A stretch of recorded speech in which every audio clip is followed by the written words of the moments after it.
సమ్మక్క దేవతకు చందావంశస్థులకు ఉన్నటువంటి సంబంధం. పూర్వము బండాని రాజుకు భార్యలు ఇద్దరు, దేవసందం బైరాలు, దేవకనకం బైరాలు.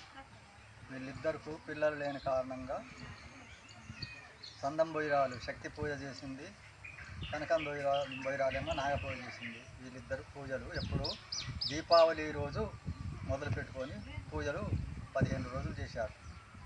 కార్తీక పౌర్ణమి రేపు పౌర్ణమి వస్తుంది అనగా ఆ రోజు రాత్రి శివుడు పార్వతి ఇద్దరు ప్రత్యక్షమయ్యి మీకు సంతానం ఇస్తాను అంటే వీళ్ళకి సంతానం లేని కారణంగా పూజలు చేశారు. మీకు సంతానం ఇస్తాను అని చెప్పని ఏ మార్గం అంటే ఏదో ఒక మార్గం నేనైతే ఇస్తాను తదాస్తు అని వెళ్ళిపోయాను. అయితే ఈ కోయ కులంలో పుట్టినటువంటి వాళ్ళం ఎందుకంటే పౌర్ణమి రోజు అడవి దుంపలు మంచిగా వెళ్తాయని చెప్పని అడవి దుంపలకు బండాని రాజు తర్వాత సందం బైరాలు ఇద్దరు కలిసిపోతే అయ్యో శివుడు శివపార్వతులు ఒక అమ్మాయిని సృష్టించి ఒక పెట్టెలో పరుండబెట్టి కంక చెట్టు కింద పెట్టారట. అందుకని దుంపలకని చెప్పి అక్కడికి పోతే సింహాలు, లేళ్ళు, పెద్ద పురులు అన్ని జంతువులు కూడా ఆ అమ్మాయి దగ్గర కాపలా ఉండి వీళ్ళు పోయిన తర్వాత అవి అక్కడ వెళ్ళిపోయినాయట. పోతే అమ్మాయి ఏడుస్తుందట పాప. ఈ పాప ఏడుస్తానని చెప్పని అక్కడికి పోయి ఆ పాపని అల్లారి ముద్దుగా ఎత్తుకొని ముద్దిడి. అయితే ఆ పాపకి ఆ రోజుల్లో ఆ శివుడుకు ఆ దేవుడు కూడా ఈ యొక్క మధ్య ఆకుల కంక బియ్యం నైవేద్యంగా అన్నం వండి అక్కడ పెట్టిండ్రు. అయితే ఆ రోజు నుంచి ఈ రోజుకు ఆ అమ్మాయిని తీసుకొని వచ్చి పెంచుకున్నాం అన్నట్టు. అందుకే కార్తీక మాసంలో పుట్టినటువంటి అమ్మాయి పౌర్ణమి రోజు పుట్టింది కాబట్టి ఆ పౌర్ణమి రోజు ఉన్నటువంటి రోజున ఈ సందా వంశస్థులు దానికి ఆనవాయితీ ప్రకారంగా పండుగ చేయటం జరిగింది. అయితే కార్తీక మాసంలో పుట్టింది.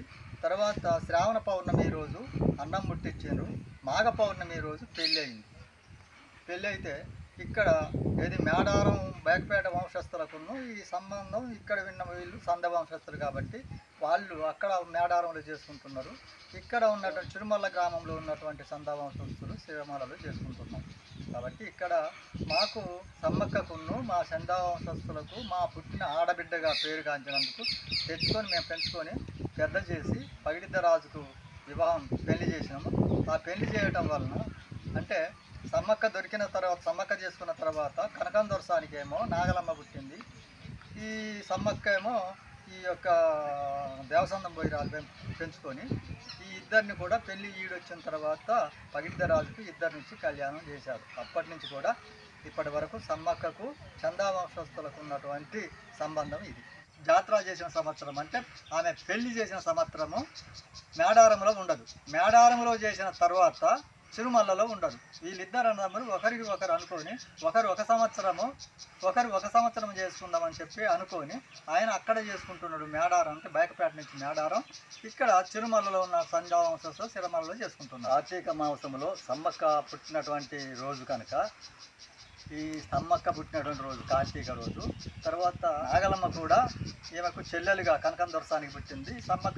సమ్మక్కేమో సందం బైరాలకి ఇద్దరు కలిసి పుట్టిన పిల్లలుగా పెంచుకొని మాఘమాసంలో కార్తీక పౌర్ణమి రోజు ఇట్లాంటి పూజలు చిరుమలలో చేసుకుంటాం. తర్వాత చిరుమలలో ఉన్నటువంటి ఇద్దరు అన్నదమ్ములు కూడా ఒకరేమో బయకపేట పోయి అక్కడ చేసుకొని మేడారానికి వచ్చేసిండ్రు. మేడారంలో సమ్మక్కని చేసుకుంటున్నారు. ఒక సంవత్సరం చిరుమలలో పుట్టుగద్దెల దగ్గర చిరుమల వాళ్ళు చేస్తారు.